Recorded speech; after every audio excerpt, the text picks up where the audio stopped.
Este programa tem apoio cultural da CNM, Confederação Nacional dos Metalúrgicos. Começa aqui mais um Entrevistas no Café do Sindicato dos Bancários, no centro de São Paulo. A conversa hoje é com um dos principais líderes do movimento dos trabalhadores rurais sem terra no Brasil, João Pedro Stedley. João Pedro Agostinho Stedley nasceu no dia de Natal, em 1953, em Lagoa Vermelha, no interior do Rio Grande do Sul.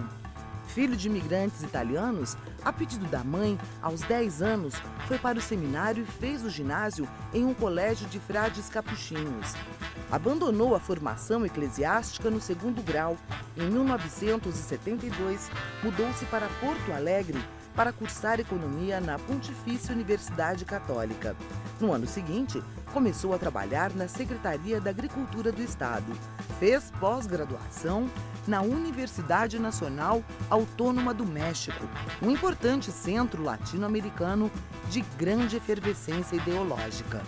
Na volta, filiou-se ao Sindicato dos Trabalhadores Rurais de Bento Gonçalves e estabeleceu vínculos com a Comissão Pastoral da Terra, empenhada na reorganização das lutas camponesas. Em contato com os trabalhadores rurais sem terra, abraçou a causa e participou da primeira ocupação de uma fazenda em 1979. Stedley teve papel central na criação do movimento dos trabalhadores rurais sem terra, ocorrido em janeiro de 1984. Desde então, é um dos principais articuladores da organização das atividades do MST em todo o país, na luta pela terra e por um modelo de desenvolvimento agrícola sustentável.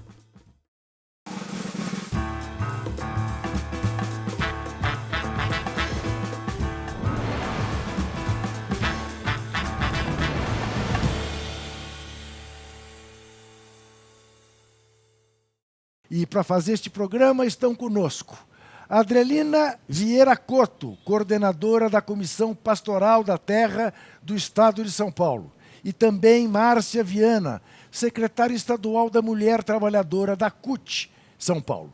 Agradeço muitíssimo a presença de vocês duas e queria começar essa conversa primeiro dizendo que é a primeira vez na minha vida que eu tenho a oportunidade de entrevistar um terrorista. Eu vou conversar com João Pedro Stedley, sobre quem já ouvi até o presidente da República dizer que você era um dos líderes do Hezbollah brasileiro. Isso tem algum sentido, João Pedro?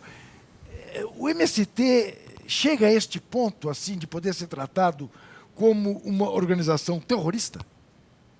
Bom, primeiro, a própria acusação já revela a total ignorância do nosso capitão, porque o Hezbollah é uma força política, tem a metade do Congresso no Líbano, participa de todas as atividades públicas lá no Líbano. Segundo, há muitos fatos aqui no Brasil que são verdadeiros terroristas, como a pergunta que até hoje não tem resposta: quem mandou matar Marielle? Acabam de matar o que sabia quem mandou matar, não? Agora, a direita no Brasil, ela sempre se formou com base no latifúndio. Então, o latifúndio é uma espécie de base estruturante do pensamento conservador brasileiro. Foram os grandes proprietários da terra que aplicaram a escravidão durante 400 anos. Foram eles que controlaram a República Velha. Foram eles que controlam até hoje a política do Estado brasileiro. E quando surgiram movimentos camponeses que lutaram pela democratização da propriedade da terra, vou repetir, Juca, todos os movimentos camponeses no Brasil lutaram por democratizar a propriedade da terra. Ou seja, se a terra é um bem da natureza, todos os cidadãos que vivem em cima daquele território têm o direito sobre aquele bem da natureza. Então, não há nada que justifica que no Brasil as terras sejam apropriadas por apenas 1% dos seus cidadãos. Então, a nossa luta é por isso, é para democratizar o acesso aos bens da natureza. Isso é direito. E a direita reage sempre a todos que lutam por esse direito, alcunhando de terrorista, de bandido, de tudo quanto é nome. De produtor de maconha. De produtor de maconha. As ocupações do MST, já houve algum caso assim em que, digamos, a polícia foi lá e constatou que havia uma plantação de maconha para ser vendida? É fácil imaginar. Se algum assentado tivesse cultivando maconha, deveria ser o alvo de toda a polícia do Brasil. De tanta raiva que eles têm da gente.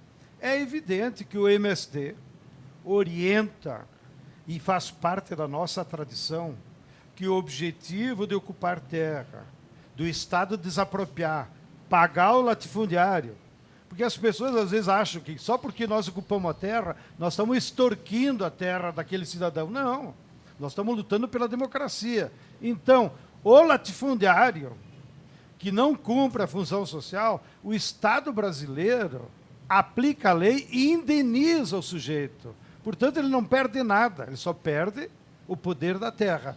Bom, e a nossa filosofia, e aplicamos rigorosamente, é que a terra é para produzir alimentos, e alimentos sadios. Agora, já que você fez a provocação da maconha, nós tivemos 2 casos sui generis na história do movimento. A primeira ocupação de terra, que nós fizemos no Paraná, ainda durante a ditadura, em 1984, se não me falha a memória, foi numa fazenda que havia maconha. E o traficante foi preso. E o juiz, naquela época, era amigo de um advogado nosso. E ele passou as informações para o advogado. Você que é amigo do Sem Terra aí, passe para ele a localização dessa área, porque essa área é ilegal. O juiz passou para nós, e nós fomos lá, e ocupamos, e hoje é um grande assentamento lá no interior do Paraná. Segundo fato, no Mato Grosso do Sul, também a turma ocupou uma área que tinha maconha. Aí foram atrás de quem era a área, era de um ex-governador de São Paulo. E o INCRA desapropriou. Claro, o governador se justificou que não sabia, que era o capataz dele. Eu acredito até, porque o governador não ia sujar as mãos com plantio de maconha. Mas então, notem, se é para falar de ilicitudes, a burguesia brasileira tem muito mais culpa no cartório do que os pobres do Brasil. Antes de passar para a Márcia e para a Andrelina, recentemente a revista Época fez uma reportagem, até ouviu o João Paulo, presidente aqui do MST em São Paulo, em que a reportagem revela que desde que assumiu este governo federal, nunca mais houve uma ocupação por parte do MST. O MST mudou de tática, o MST está temeroso do que possa ser a reação de quem diz que está armando fazendeiro, enfim. Há uma mudança de postura em relação ao que está o país passando nesse momento? Nós nem mudamos de tática, nem estamos com medo desse governo. Acontece que na luta social há elementos que determinam a correlação de forças e as nossas bases reagem de forma racional. Então, o sem terra lá no interior, pobre, lascado, ele percebe que o INCRA está parado, que não vai ter desapropriação, ou seja, que não vai ser aplicada a lei. Então ele não se arrisca. Diz, para que eu vou ocupar, vou botar minha família na beira da estrada, se eu sei que o governo não vai fazer nada? Então, a própria base reflui, mas não é porque alguém decidiu ou tomou uma nova tática, é porque são o contexto da situação política. A mesma pergunta você pode pedir para a companheira sindicalista. Por que houve menos greves? Ora, com uma crise econômica dessa, com um desemprego desse tamanho, ninguém é louco se meter a fazer greve numa fábrica que o patrão bota para a rua todo mundo e contrata outros pela metade do salário. Então, você vai criticar porque determinada categoria não fez greve? Não, é porque há um contexto da luta de classes, infelizmente, hegemonizado por esse bando de malucos que tomou conta do governo. Eles entregaram o INCRA para o DR. O Naban era o presidente da UDR de São Paulo, sobre os quais consta em vários tribunais de justiça os crimes que a UDR cometeu mandando matar lideranças do campo, inclusive o padre Josimo, que está aqui acompanhando a CPT. O padre Josimo, que era o líder da CPT em Tocantins, foi mandado matar pela UDR do Maranhão. Bom, a UDR agora que coordena o INCRA. Então, é esse tipo de gente, é essa mentalidade que tomou conta do Estado. Então, e isso gerou uma correlação de forças que a nossa base percebe.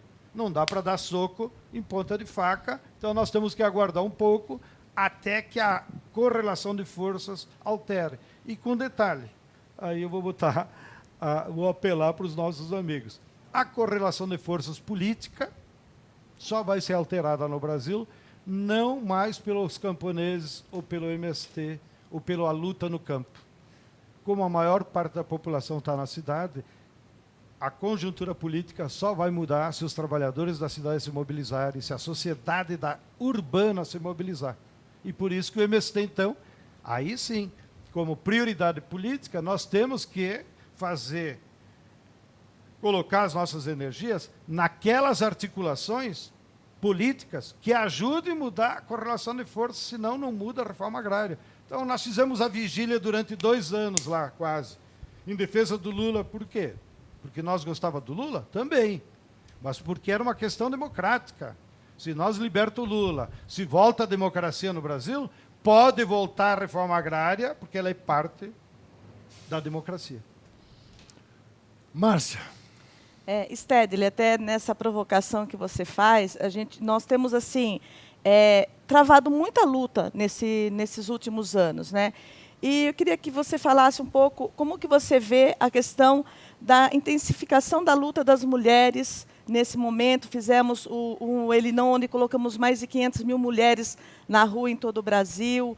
A Marcha das Margaridas, que foi assim, mais de 100 mil mulheres em Brasília. E essa intensificação da luta por direitos, a luta da mulher. Muito bem, Márcia. Nós temos uma leitura da situação da luta de classes no Brasil, que desde o neoliberalismo, governo Fernando Henrique para cá, e agora com a crise econômica, o capitalismo está destruindo a classe trabalhadora clássica, o operário fabril. Então, hoje, a classe trabalhadora está dispersa, não? E isso dificulta o trabalho de organização e de luta. Então, qual é a categoria mais importante do Brasil, em termos de número? Comerciários. Aonde estão os comerciários? Espalhados em milhares de lojas. Segunda categoria mais importante, os trabalhadores rurais. Onde estão os trabalhadores rurais? Olha o mapa, em 8 milhões de quilômetros quadrados. E a terceira categoria, as empregadas domésticas. 8 milhões de mulheres pobres, humilhadas, em casas de família, por tudo. Viviam indo para Miami, para Disney, não, para com isso. Bem, então, como é que tu organiza isso? É muito difícil. Então, nós estamos diante do que nós dizemos um novo sujeito da classe trabalhadora, que ainda nós não conseguimos identificar. Porém, nessa nova conformação da classe trabalhadora, o que aparece, o que emerge como porta-vozes de luta? As mulheres, os jovens da periferia. Não é? Então, aí está uma indicação nossa para as organizações, não é? Para quem media a luta de classe, que nós dissemos, nós temos que botar nossas energias aqui na cidade em organizar as mulheres, contribuir para a organização das mulheres, claro, com o protagonismo delas, e com os jovens da periferia. Esses 2 setores sociais é que podem não só juntar contingente, mas podem fazer uma luta para nós recuperar a democracia e os direitos dos trabalhadores. Andrelina. Então, falando aí um pouco da luta da cidade no urbano, a CPT tem acompanhado várias ocupações urbanas. Nós temos, na Grande São Paulo, 6 comunas da terra. As comunas ficam bem próximo, né, da cidade. Inclusive, uma das comunas é a comuna Irmão Alberto, né? a bem falada irmã Alberta, que se foi, saudosa irmã Alberta, que se foi, mas deixou a marca de uma mulher pequena, mas uma mulher grande, né? Uma freira. E aqui na capital, acredito que em outras capitais, está cheia de rocinhas, né? Cheias de plantações. A gente anda nas linhas da Eletropaulo antes, que agora é Enel, né? Está embaixo, entende? O que você acha dessa ação do povo da cidade agora? Daqui a pouco não precisa nem estar indo à procura de vida melhor no campo, mas que na cidade já estão se arranjando. Eu queria aproveitar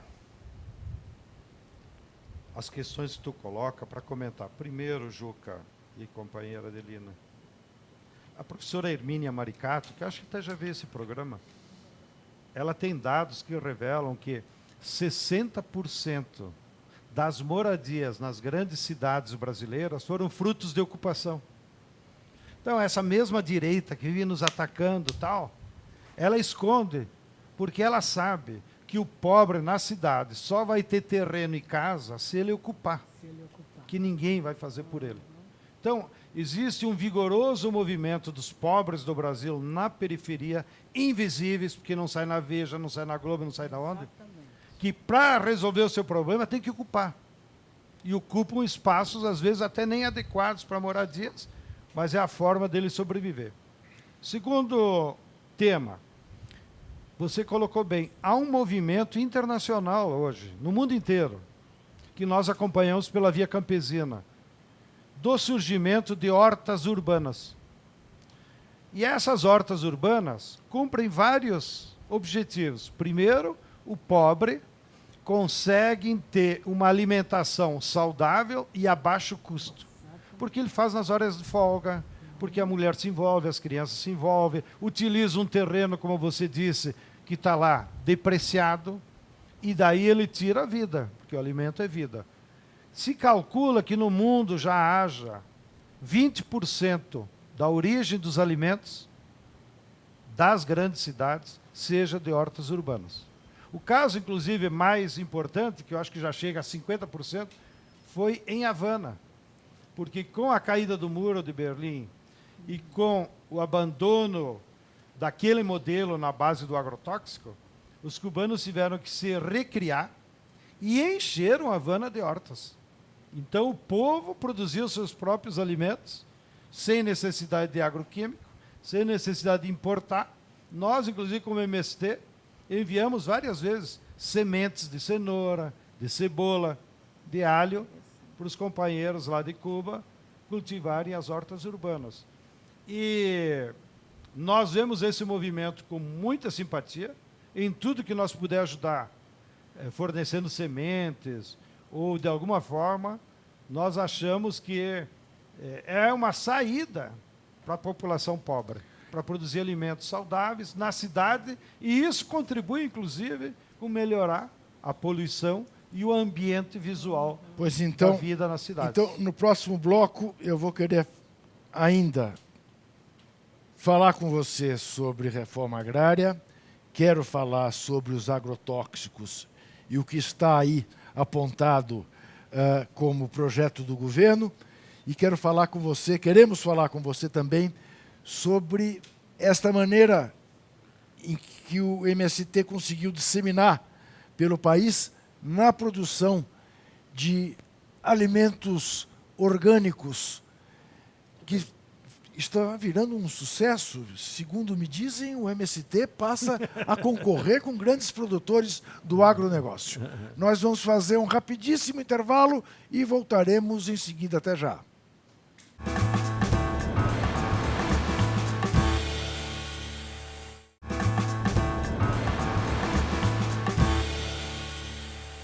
Voltamos ao Café do Sindicato dos Bancários no centro de São Paulo com o programa Entrevistas, conversando hoje com João Pedro Stedley, da Coordenação Nacional do MST. Stedley, eu não sei se você viu, esta semana O Hélio Gaspari, na coluna dele, informou que está em vias de ser lançado um livro cujo título é Capitalismo, a História do Capitalismo na América, do ex-presidente do Fed, do Banco Central americano, Mr. Greenspan. E o Sr. Greenspan, que é um cidadão, digamos, insuspeito, hoje ele é consultor da coroa britânica, aposentado que foi lá no Fed americano, conta que, enquanto no Brasil colônia, os governos distribuíram enormes propriedades de terra para poucos proprietários, nos Estados Unidos da América, o governo distribuiu terras para a população sob a condição de que produzissem naquele solo. Não falta, de alguma maneira, Stedley, todos nós que olhamos para a reforma agrária com o olhar adequado que a reforma agrária merece, mostrar nesse país que a reforma agrária é, antes de mais nada, uma necessidade do sistema capitalista? É verdade. No passado, a democratização da propriedade da terra foi o sustentáculo do desenvolvimento das forças produtivas. Já que você tocou na história, então, me permite comentar. Até 1860, a economia brasileira colonial produzia a mesma coisa que a economia colonial americana. O que aconteceu aqui? Aqui no Brasil, nós fomos vítimas de 400 anos da escravidão. Então, a coroa dava as terras em concessão de uso para grandes capitalistas que vinham da Europa. Compravam escravos, que trabalhavam para eles de graça, e assim fizeram as fortunas, que estão aqui em São Paulo, inclusive. Lá nos Estados Unidos, emergiu uma burguesia industrial, no norte. E eles perceberam: o desenvolvimento do capitalismo é incompatível com a escravidão, porque os trabalhadores escravos não têm renda. E eles resolveram como? Com uma guerra, a Guerra de Secessão. E no meio da guerra, quando o Lincoln percebeu que ia ganhar a guerra, ele decretou, e o Congresso aprovou, uma lei de reforma agrária. O nome em inglês, traduzindo, seria o direito de habitação. Olha que nome bonito para uma lei de reforma agrária. E qual foi o exemplo que o Lincoln nos deu para a reforma agrária e que os nossos aqui, burgueses idiotas, não copiaram? Primeiro, todo cidadão que morasse nos Estados Unidos, todos, independente da origem e de onde morasse, tinha direito a ter 100 acres, que equivale mais ou menos a 67 hectares. Ou seja, Juca, tu quer ir lá trabalhar na terra? O Estado te garante 67 hectares. Qualquer pessoa. No entanto, segunda condição, você tinha que morar e trabalhar.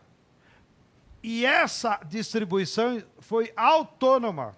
As pessoas iam, por isso que tu vê no filme aquelas caravanas de carroça. As pessoas iam marcando os 100 acres. Eu até acho que os 100 acres era para facilitar a corda medir. Depois de 2, 3 anos, você comprovando que morasse lá e que estava produzindo, vinha o Estado e te dava o título. Essa foi a reforma agrária. Qual foi o efeito disso? É que, ganhada a guerra, acabado com a escravidão e distribuído as terras para todo mundo, eles distribuíram terras para 3 milhões de famílias produtoras. Isso gerou um mercado consumidor para a indústria do norte fantástico. Por isso que daí eles tiveram que encher de linha de trem para levar os tratores, levar as ferramentas, levar o adubo e trazer de volta o gado, o trigo. E os Estados Unidos se transformou ao mesmo tempo uma potência industrial e uma potência agrícola em 30 anos. Até 1860, o Brasil e os Estados Unidos eram o mesmo tamanho de economia. Bom, então tu tem toda a razão. Só que agora nós perdemos já o bonde da história. Né? Ou seja, aqui no Brasil, eles não quiseram fazer um desenvolvimento da indústria baseado no mercado interno.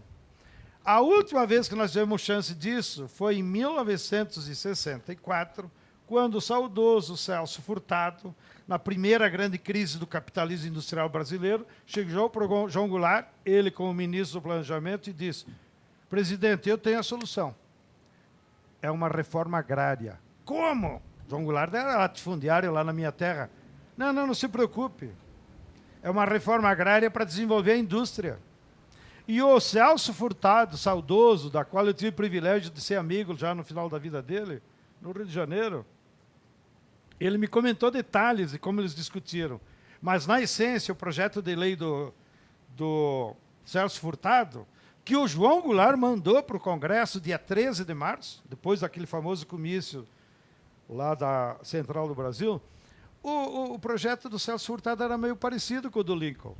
Ele dizia o seguinte: 10 quilômetros ao lado de cada BR, 10 quilômetros ao lado de cada ferrovia, 10 quilômetros ao lado de cada lagoa, o açude artificial, o governo vai desapropriar todas as áreas acima de 500 hectares.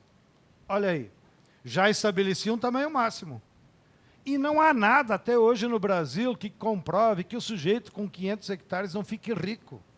Portanto, pode abrir mão dos outros. Não?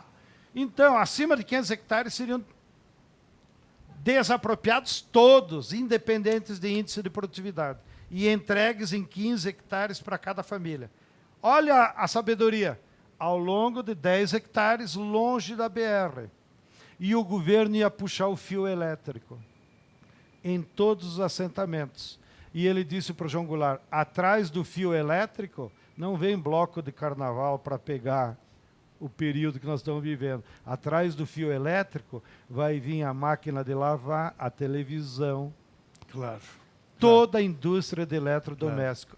E com isso nós vamos desenvolver a indústria do Brasil. Qual foi a resposta que essa burguesia de São Paulo deu? Golpe de 64. Golpe de 64. Poucos dias depois. Então, 2 semanas depois. agora a reforma agrária já não é mais para resolver o problema da indústria. Agora a reforma agrária é uma questão de democracia Isso. e uma questão de alimento saudável. Sim. Por quê? Porque a grande propriedade, o agronegócio, como é chamado, ele não produz comida. Ele produz mercadoria para ganhar dinheiro. Aham. Entendeu? Então, eles não estão preocupados com a nossa saúde. Eles estão preocupados em dar lucro. E quando liberares a cannabis para fins farmacêuticos, pode escrever aí que os grandes do agronegócio vão plantar maconha para fazer remédio. Bom, porque aí- dá lucro. Aí o MST vai ter um grande concorrente. Porque... Márcia, Se tocando na questão do alimento saudável, como que está a questão da agroecologia? Que assim, eu acho que a gente, nesse momento aí, como que a gente pode fazer essa discussão com a sociedade da importância, né, o importante debate que a gente tem que fazer com a sociedade em relação a isso? Existe hoje no mundo inteiro uma luta ideológica em torno de 2 paradigmas do que você vai fazer na agricultura. Os capitalistas dizem que a agricultura é para ganhar dinheiro, é para fazer lucro. Não importa em que circunstâncias. E eles criaram o modelo do agronegócio. O modelo do agronegócio, o que é? É a velha plantation da escravidão. Grandes fazendas, monocultura, só café, só gado, só cana, só soja, e substituíram a mão de obra escrava pelo agrotóxico. O uso intensivo de agrotóxico no Brasil e no mundo inteiro não é por uma necessidade agronômica, porque se tu não botar o veneno não dá nada. Não, o uso do veneno é para substituir a mão de obra. Por quê? Se ele não botar veneno, ele vai ter que contratar trabalhador para fazer a capina, para fazer o manejo.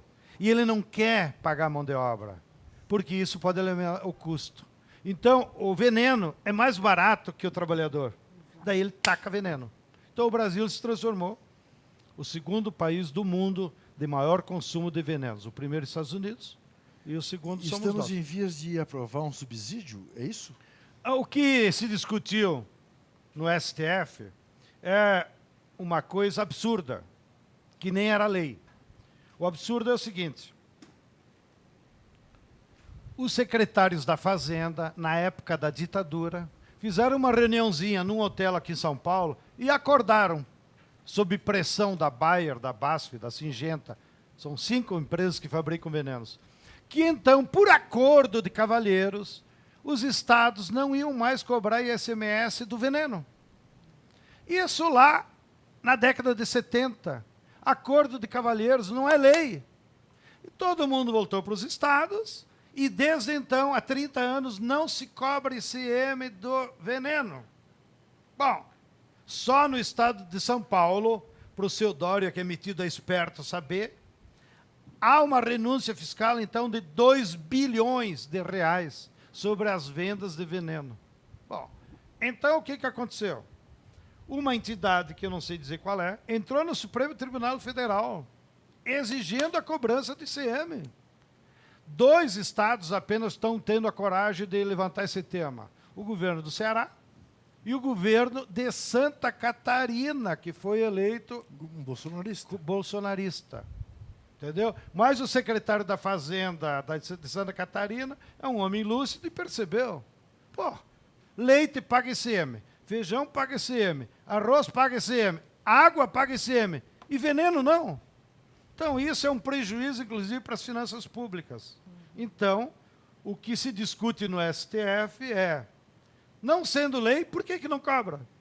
Bom, aí está tendo todo o lobby das empresas fabricantes para continuar assim. Tá. Então, nem sendo lei, tu vê como é que eles manipulam o Estado no E isso Brasil? está para ser discutido no STF agora? Nos próximos dias? Nos próximos dias. Andrelina. Então, o produto orgânico, a gente sabe que ele tem um processo, né? Um processo muito grande para chegar na mesa do trabalhador. E isso encarece, né? Encarece esse produto. O maior problema nosso da CPT, porque a CPT organiza os movimentos, as pastorais aqui em São Paulo, para receber os kits, que são cestas de verduras e legumes, vindo da produção orgânica, né, para a cidade. Nós hoje estamos com 200 kits, já teve tempo de 700, 800, mas esse encarecimento, né, do produto, ele para a população de baixa renda, é um problema sério, né? E, às vezes, o produto também orgânico vem sem o selo, né? Porque para vir com selo também, pelo menos os produtores falam que é muito difícil. Aí a gente fica sem saber, é ou não é orgânico, né? Porque não tem o selo. O produto é pequeno, né? As frutas e assim em diante. Então, o que fazer para que essa produção, né, não encareça tanto para chegar na mesa do trabalhador? Bom, como eu estava dizendo antes, nessa luta de 2 paradigmas da agricultura, eu só me referia ao agronegócio, que é o modelo do capital. A contrapartida a isso é o modelo de agroecologia, que é defendido pelos agricultores familiares, pelos camponeses, por todos os pesquisadores. Acabamos de perder agora em janeiro a nossa companheira Ana Maria Primavera, que foi a maior cientista do mundo em solos. Ela era de origem austríaca. E a agroecologia, ela defende que você tem que produzir em equilíbrio com a natureza. Então, você não precisa botar veneno. Se uma planta não está produzindo o suficiente, não é tu botar um veneno que vai resolver. Tu tem que descobrir o solo é que está doente. Então, o que tu tem que rejuvenescer no solo? Né? Com adubação orgânica, com minhoca, com outros métodos, que aquele solo volta a ficar rico e daí ele produz uma planta saudável e um alimento saudável. Então, a agroecologia é um outro modelo, porque ela produz em sintonia com a natureza. E você, quando come alguma coisa, todos nós estamos, na verdade, ingerindo uma bateria de energia solar e de terra. Se aquele alimento está contaminado por veneno, ele vai ficar no teu organismo e depois vai virar câncer, porque ele degenera as células com o passar do tempo. Então, a agroecologia, ela é possível fazer. É necessário ser feito a agroecologia. Agora, para você adquirir em grandes escalas, precisa políticas públicas que dê incentivo, que distribua semente, né? Para que o agricultor tenha mais potencial. Então, nós do MST, modéstia à parte, mas já atendendo a tua provocação, nós hoje somos o maior produtor da América Latina, só perdemos para os chineses, para não ser do mundo, de arroz orgânico.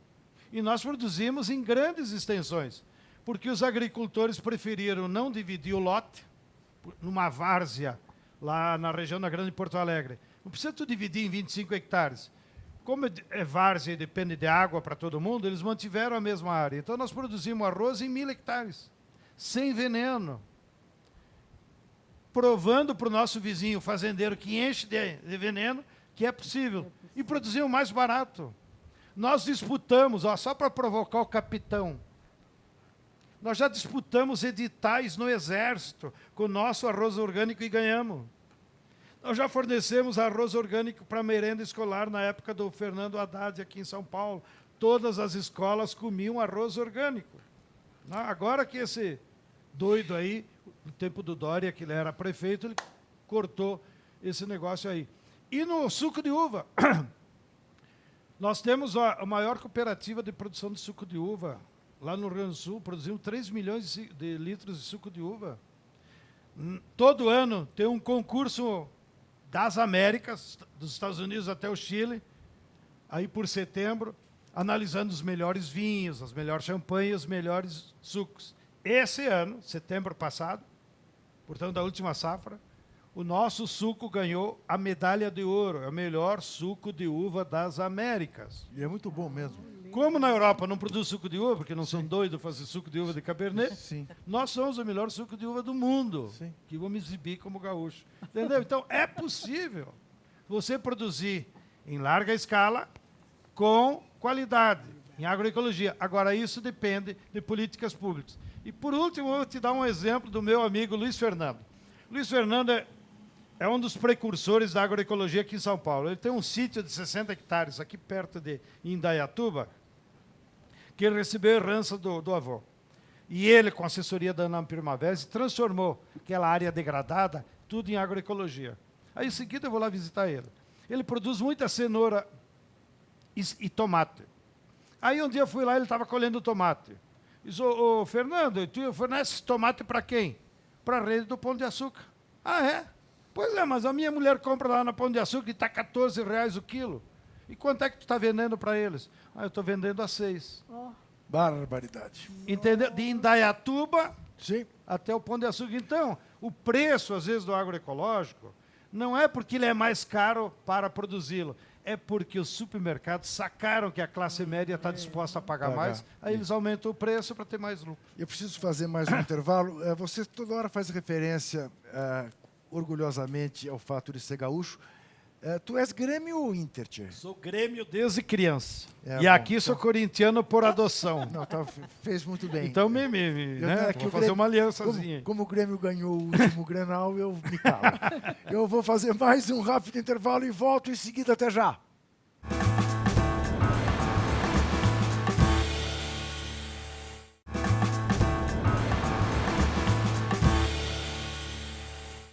Voltamos ao Café do Sindicato dos Bancários do Centro de São Paulo com o programa Entrevistas, recebendo hoje João Pedro Stedley, o homem símbolo da luta pela reforma agrária, que vai muito além da distribuição equalitária de terras pelo país afora.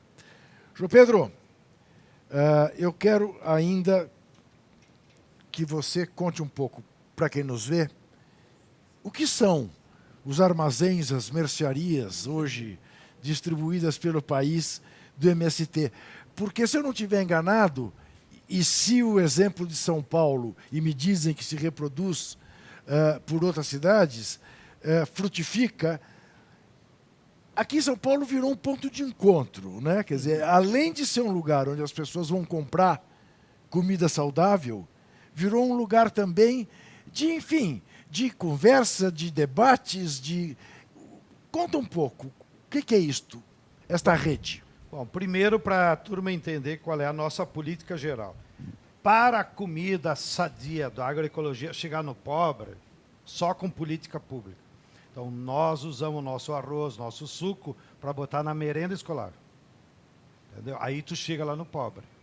Em grande quantidade, porque a Prefeitura de São Paulo, quando compra, é milhares de toneladas. Tá? Então, essa é a nossa prioridade. Produzir alimento saudável para o pobre. E aí tem que ser via política pública. Na época do Lula, inclusive, tinha o PAA, que era um programa fantástico, operado pela Conab, que agora esses idiotas aí acabaram com o PA. O PA comprava antecipadamente, de maneiras que o agricultor podia produzir o que quisesse que o governo comprava.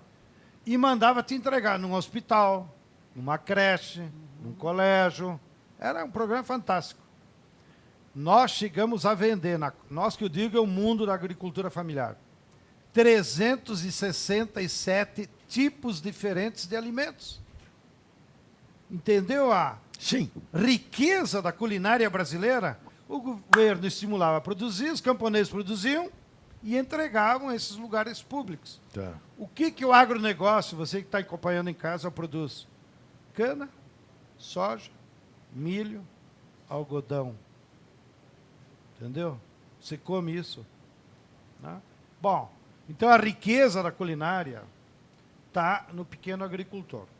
Bom, aí, de repente surgiu a ideia, vamos botar uma vitrine nas capitais para a turma saber que é possível produzir agroecologia com diversidade e barato. Aí montamos o Armazém do Campo. Mas, nessa crise econômica e ideológica e cultural, com a ascensão desses dois que estão aí, para nossa surpresa, o Armazém do Campo, mais do que ser uma vitrine do que é possível produzir, ele se transformou num centro cultural, da cultura, digamos, de raiz. Então, a nossa turma promove músicos, saraus de poesia, encontros. Então, o Armazém extrapolou o que nós imaginávamos. Imaginava que era uma lojinha lá para fazer propaganda, e agora virou um centro cultural. Então, unimos o útil, o agradável, Ótimo. e assim a vida toca. Mas o nosso principal objetivo é produzir alimento saudável para pobre. Falando em surpresas, te surpreendeu o resultado de como se deu o encontro do Papa Francisco com o presidente Lula? Não. Não? Você achou que ia ser aquilo mesmo? De maneira alguma. Foi um encontro de dois grandes estadistas, né? De dois personagens dessa etapa da história mundial, que tive o privilégio de ter amizade com os dois, né? O Lula e o Papa Francisco. Em relação ao Papa Francisco, como também a imprensa brasileira esconde, ele é um personagem impressionante. E eu fiquei surpreendido, porém, há 4 anos atrás, quando ele ascendeu. Você já o conhecia? Eu conheci ele como cardeal porque nós acompanhamos com a CPT a conjuntura de igreja. Então, por exemplo, ele foi o relator do documento do encontro que houve aqui em Aparecida. Então, tu fica atento, né? Qual é o cardeal que está escrevendo. Tá. Entendeu? Porque dá a tinta dele. Claro. Porém, depois que ele assumiu o mandato, amigos dele de Buenos Aires, de movimentos lá das periferias, nos procuraram. Vieram aqui em São Paulo. João Pedro, nós temos uma missão do novo Papa. Porra, aí é surpresa. Sim. Papa? Querer conversar com movimentos? Novidade, né? Sim. Nós viemos de 2 papados conservadores. Sim. Que não queriam saber de pobre. Tiraram a Igreja Católica dos pobres, que foi o João Paulo II e o Ratzinger. Bom, aí eu fiquei surpreendido. E os nossos interlocutores disseram, não, o Papa Francisco sabe que só os pobres podem resolver os seus problemas e ele quer promover um encontro permanente dos movimentos populares de todo mundo, independente de fé religiosa, para ter encontros anuais com ele. De conversas. Digo, não acredito. Não, é assim mesmo. De imediato eu disse, não, aqui no Brasil nós temos vários religiosos da teologia da libertação que ele deve convidar. Boff, Frei Beto, tal. O interlocutor, que era amigo do Papa, disse, não quer gente de igreja. De igreja ele tem outros canais. Ele quer criar um canal com os movimentos populares. Puta, aí era tudo que nós queríamos, né? Ter um canal com o Papa, porra. Claro. Qual é o movimento popular que não quer? Claro. Aí nos metemos, fizemos uma primeira reunião pequena em Roma, onde planejamos esse encontro permanente de movimentos populares com o Papa. De lá para cá, todos os anos, já fizemos 3, né, e o primeiro foi menorzinho, todos os anos há um encontro em que vêm representantes de todos os continentes e fizemos encontros temáticos. Cada encontro é sobre um tema. O último foi sobre democracia. Então levamos, inclusive, o Pepe Mujica. Qual é a tua experiência como presidente? Vale a pena ser presidente? Né? Então ele colocou as reflexões. Aí os movimentos colocam as suas reflexões para ele e ele reage, digamos, fazendo uma síntese que, obviamente, é o que está na cabeça dele. E a partir desses encontros que nós tivemos e dos nossos amigos comuns argentinos, eu fiquei impressionado, porque o Papa Francisco, ele é fora da curva, como se diz na moda agora, né? Pô, tu imagina um Papa todo religioso, toda a sua santidade, né? O cara tá... Não, ele é um homem. Primeiro que ele é uma vocação adulta. Ele só virou padre depois de 24 anos. Então, viveu a juventude. E aí, campo de futebol, torcedor fanático lá, né? Do Rosário Central. Não, do outro lado. São Lourenço de Almagro. São Lourenço, da Claro. periferia São Lourenço de Almagro, claro. dos operários. Claro, Foi claro. químico, Sim. operário químico, ou seja, a vivência da fábrica, teve namorada, entendeu? É um ser humano como qualquer um. Né? Bom, então isso marca também.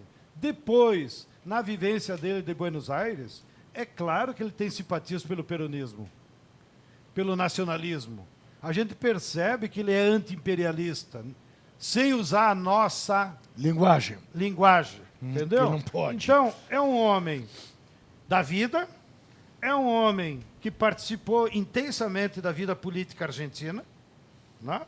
E chegou, pela crise da igreja, a esse alto cargo. Então, é um homem muito afável, ele conversa de qualquer assunto, né? Não é aquele negócio assim. Mas você acha que ao receber o Lula ele manda um recado?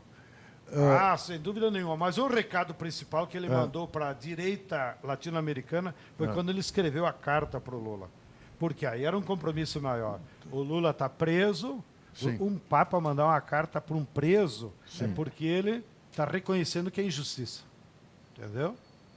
A autoridade do papa... João Pedro, Ô, você seu tinha... Sérgio Moro, tu que é metido Você- a cristão, Você tinha deve muita... reconhecer que o papa manda mais que você, né? Você tinha muita relação com Dom Paulo, né?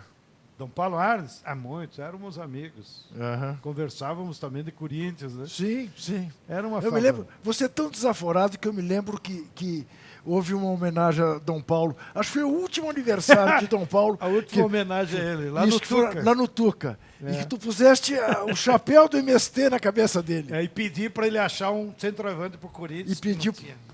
Pode, Márcia. Tava Pediu sem para achar um centroavante. Era uma... Dom Paulo, por favor, ajuda a arrumar um centroavante para o Corinthians.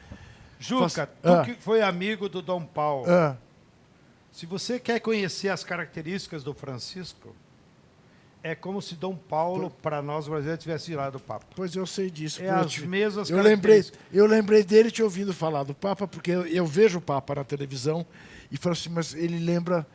Ele É a lembra- mesma, né? Isso, é o isso. mesmo espírito. E por isso que eu achei, não só generoso dele, então agora receber o Lula, mas achei também de uma dignidade muito grande do Lula. Aham. Porque, olha, o Lula podia ir lá e dar uma de subserviente, beijar a mão, não sei o quê, puxar o saco, como nós Sim. dizemos no Sim. popular. Sim. Mas olha, tu viu o que, Vi. que os dois discutiram? Vi. Desigualdade social, Isso. fome, Isso. as perversidades do capitalismo contra a natureza. Isso. Ou seja, temas de dois grandes estadistas que estão preocupados com o futuro da humanidade, Tá. não com os seus problemas pessoais. Perfeito. Porque o Lula também podia estar... Ai, como é que o senhor está de saúde? Sim. E como é que estão os problemas da igreja? Não. E nem o Papa ficou perguntando, e daí? Tu sofreu muito na cadeia? É. Tá? Não, É. olha os temas que eles tocaram. Tá certo. Então, acho que isso nos dá orgulho para nós, como latino-americanos. 2 personagens da história atual se encontram e têm esse comportamento. Eu fiquei muito feliz, né? Espero que o Lula assista esse programa. Não Mas perde. Vou dizer também, Não perdia quando pessoalmente a estava ele, preso. Imagina agora que está solto. eu achei de uma grandiosidade impressionante das 2 figuras. E, para terminar o tema do Papa, o próximo encontro que nós vamos fazer dos movimentos populares com ele organizou, entregou para o Stiglitz, que é um economista da velha guarda keynesiana, não é nenhum marxista, está organizando agora, de 29 a 31 de março, o encontro da economia de Francisco, para discutir um novo modelo econômico frente à crise do capitalismo. Aí a delegação brasileira, que será numerosa, uns 50 irão lá, já acrescentaram. Vai ser um encontro sobre a economia de Francisco e de Clara. Em homenagem às mulheres. Tá aí. certo. Boa sacada da... Pois é, falar em homenagem às mulheres, deixa eu contar uma coisa para você que está nos vendo. Quando João Pedro chegou, ele me perguntou, tu queres respostas curtas? Ou... E eu disse, sempre melhor as respostas curtas, que dá mais tempo a gente fazer mais perguntas. E temos 2 senhoras aqui presentes, 2 mulheres, temos que ouvir. Mas esse bloco, por exemplo, você viu só, Márcia, vocês viram? Eu fiz uma pergunta, e foram quase 15 minutos. Rapidinho, Márcia. Falando na questão do Papa, a gente percebe assim, ele tem uma visão muito de esquerda que quer conversar com os movimentos sociais, com os trabalhadores, está muito preocupado com essa questão da vida dos trabalhadores que estão perdendo direitos, estão perdendo os empregos, né? Como que está essa relação também com o MST? Eu sei que você tem muito contato, um contato muito próximo, né, com o Papa. Você tem 2 minutos. Eu acho que ele vai usar o encontro com os jovens em Assis, no mês que vem, para ele dar um recado sobre isso. Numa dos nossos encontros públicos, transmitido pela RAI, ele disse, chega milhares de africanos aqui para a Itália, nunca tem dinheiro para comprar a marmita para eles. Agora, qualquer banco ameaça de falência, surge bilhões do Banco Central.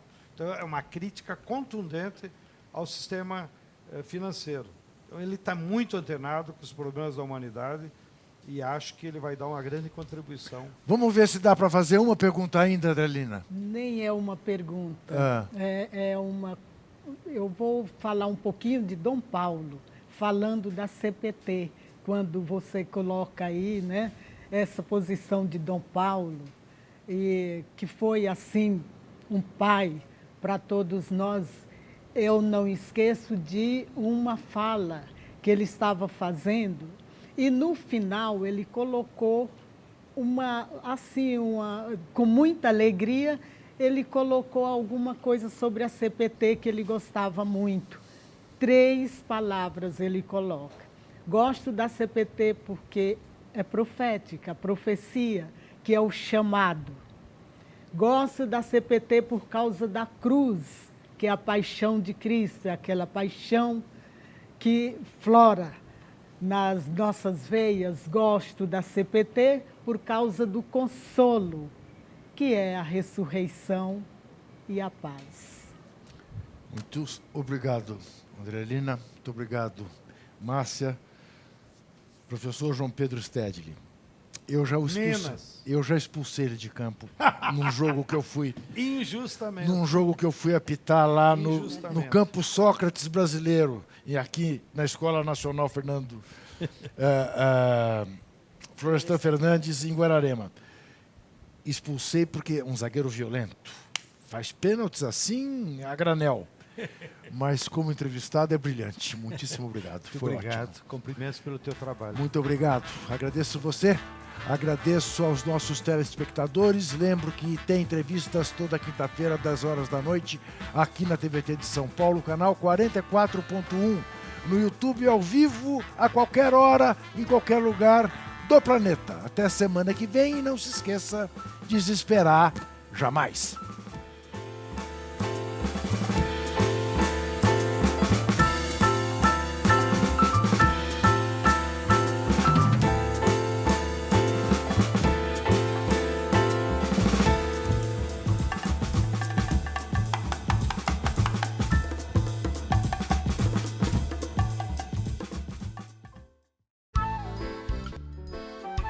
Este programa tem apoio cultural da CNM, Confederação Nacional dos Metalúrgicos,